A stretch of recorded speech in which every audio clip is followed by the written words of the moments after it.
3 statistical secrets that you need to know heading into the Russia Grand Prix. Welcome to Pitwall, your stop for fantasy Formula One content. You can like and subscribe for more content like this. I'm Jay Jack, and let's go. The first statistical secret is about the track, which is built at Sochi. This will be the 8th time that there will be a Formula One race at this Grand Prix. It's the last 7 times Mercedes has won. Nico Rosberg has won once, Bottas has won twice, and the other 4 times has been won by Lewis Hamilton. And in all 7 of those instances, the winner has only won from pole twice, or 28.6% of the time. The first long straight has got this huge drag, and so is actually beneficial for a driver to get that toe going down into the first corner. Bottas's 2 victories here at Sochi were actually from 3rd on the grid. Due to the performance of the Mercedes at this track, it is very unlikely that Bottas will qualify 3rd. But this now brings us to the weather. There is high forecast for severe rain on Saturday. And if that rain were to cancel qualifying session, there are 2 options. Either 1, they postpone it and push it back to Sunday and try to do it Sunday morning, or 2, they will take the results of a previous practice session. Normally that would be free practice 3. However, because of the rain being all day Saturday, free practice session 3 might also be canceled, which would then mean the times for free practice 2 would be the starting positions. If we get the worst case scenario of rain all day Saturday and they elect to not have the race qualifying on Sunday due to the Formula 2 and Formula 3 support races that are clogging up the schedule, that means that if we reverted to free practice 2, Valtteri Bottas would be on pole position, Hamilton would be P2, Gasly P3, Lando Norris P4, Esteban Ocon P5, and then we finally get Verstappen in P6. We will get more to the situation with Verstappen moving forward. Carlos Sainz 7th, Alonso 8th, Vettel 9th, Leclerc 10th, and then Max Verstappen's teammate Perez at 11th.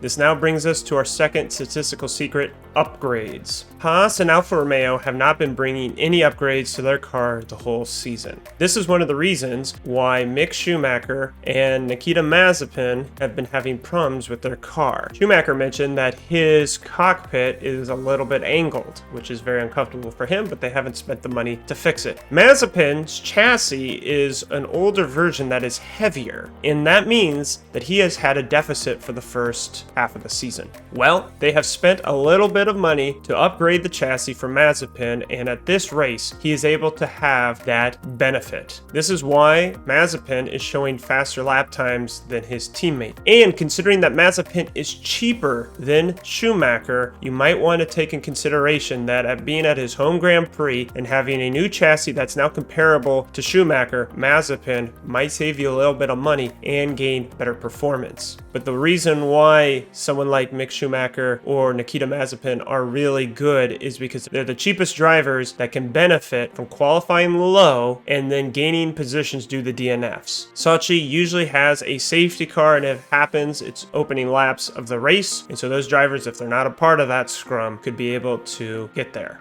On the flip side, this now brings us to our 2 engine penalties, Verstappen and Leclerc, who will be starting at the back of the grid because of the changes for Verstappen's engine and for Leclerc getting engine upgrades. That means that those 2 are going to be starting behind Mazepin and Schumacher. That means that they're going to pass Mick Schumacher, they're going to pass Mazepin, and as a result, those 2 drivers are going to potentially lose points because of positions lost. That's why you want to be careful on getting those 2 back markers for this coming race, because positions gained or lost for the race are not based off of your qualifying, they're based off of your starting grid position. And so Verstappen could put it on pole, he would get all the points for being on pole, but then he would start at the back of the grid, and then he could get his bonus 10 points for passing positions. So keep that in mind.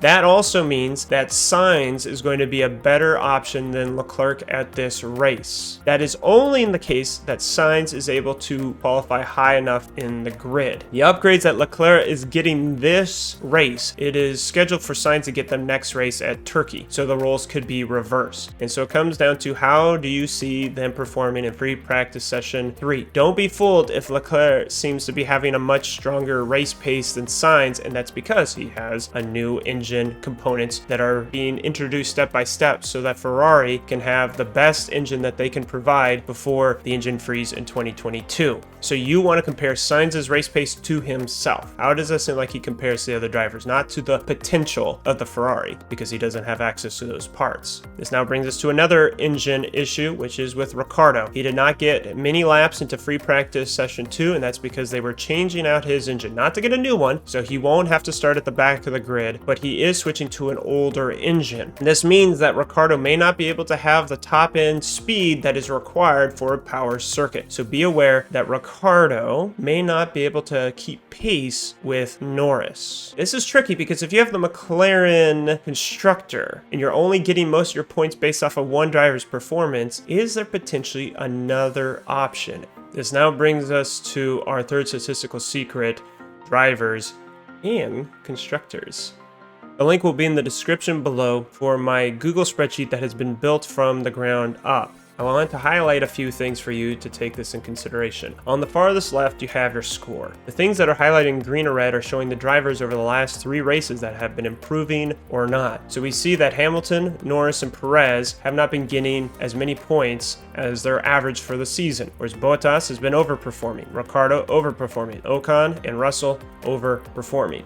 This now brings us to the second column of data, the streaks. Bottas, Hamilton, Verstappen, and Gasly are all eligible for +5 points if they qualify in the top 10. Scrolling down, we've got Ferrari and Mercedes both eligible for getting a quali streak. That means that even though Leclerc has to start at the back of the grid, if he and Sainz qualify in the top 10, +5 points. But be aware, if there is rain qualifying on Saturday, there is no reason for Ferrari to try to get Sainz and Leclerc into the top 10. Ferrari may not get their +5. Mercedes probably will, but they're quite expensive to get on their team. But if you could get a decent haul of points because those drivers could finish 1 and 2. Alpine could finish with a +10 points if they finish the race in the top 10 for both drivers. And remember how I said as a potential variation to McLaren. Notice, of all the constructors, there is only 2 teams that have both drivers in the top 8.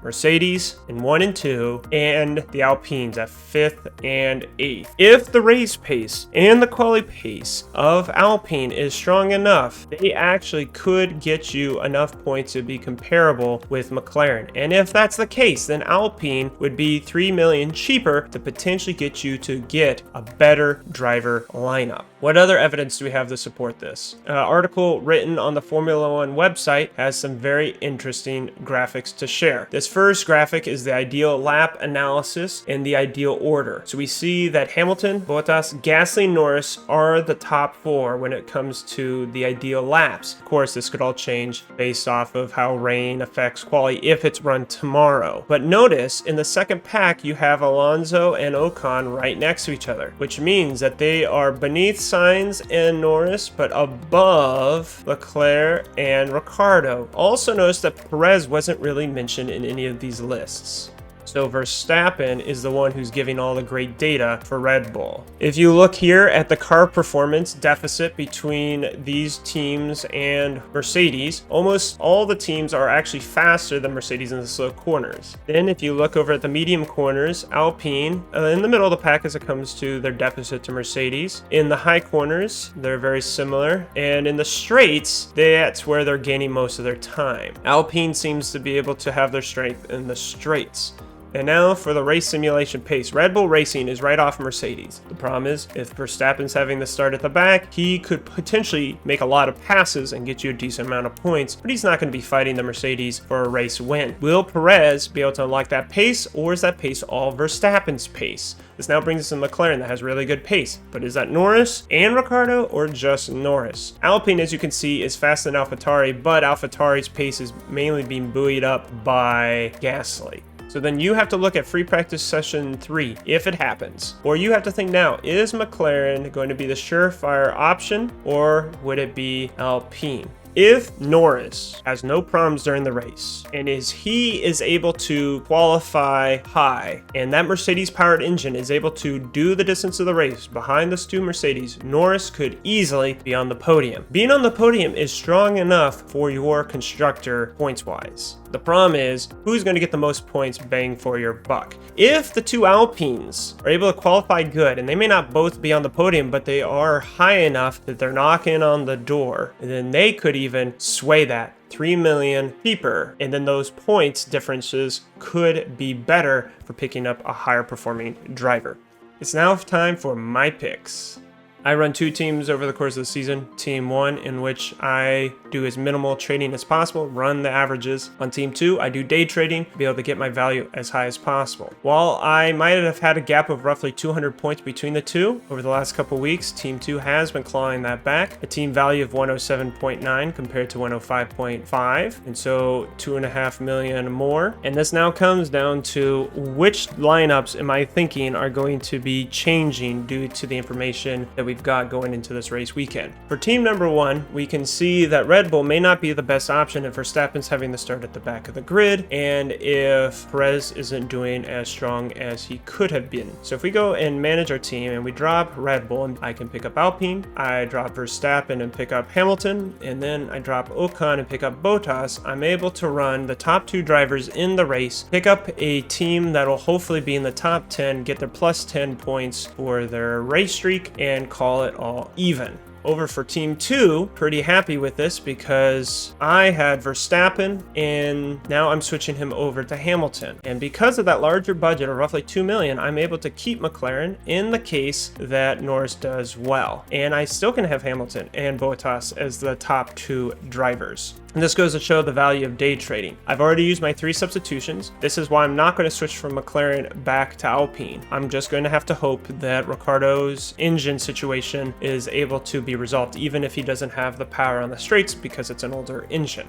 So in conclusion, the power of the Mercedes on this track, coupled with the engine penalty that Verstappen has to get, Perez not seeming to be anywhere on the pace, means that if you can get Hamilton and Bottas on your team at the same time, it's worth it. My sleeper picks are Ocon and Alonso. Recognize Ocon is cheaper. That could give you more leeway if you're trying to run the Hamilton-Bottas lineup. And Vettel is a dark horse. I haven't mentioned him much in this analysis, but he was creeping up there in race pace and the quality testing that they did during free practice too. So he could be one to watch out for, especially if we have a rain race qualifying on Saturday. And lastly, buyer beware. Perez and Leclerc and potentially Sainz could all be good options, but you want to see if they're making the progressions into the 3rd free practice session for the various issues as listed in our analysis.